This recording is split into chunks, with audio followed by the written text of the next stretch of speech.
Hi, Abi Banwag, licensed psychologist, licensed psychometrician. What if usa ka adlaw dunay usa ka tawo nga niduol nimo unya na ngay tabang? Tungod kay duna siya usa ka distress nga experience or kasinatian nga kalisdanan. Ang pangutana, sakto ra ba nga imo siyang istoryahon bisag dili ka mental health professional? Ang tubag, yes. Gani dako na kay kag matabang namong mga mental health professional. Ang imo ra gyung buhaton sa imo nani nga sitwasyon kay ang pagpaminaw. O kana siyang ginatawag namo nga active listening. Pagpaminaw gamit ang imong dunggan, imong mata, o ang imong kasing-kasing. Dunggan tungod kay imong paminawon ang mga pulong nga iyang ginasulti sa imuha.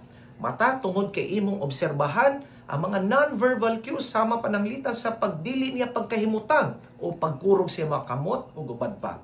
Kasing-kasing tungod kay ang imong pagsabot sa iyang gibati dili lang sa iyang pulong.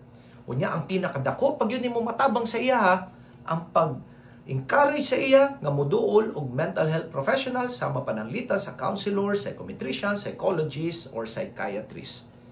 Ayong kabalaka kung wa ka kabalo kung unsa ang imong isulti kung panalitan moduol sila sa imuha.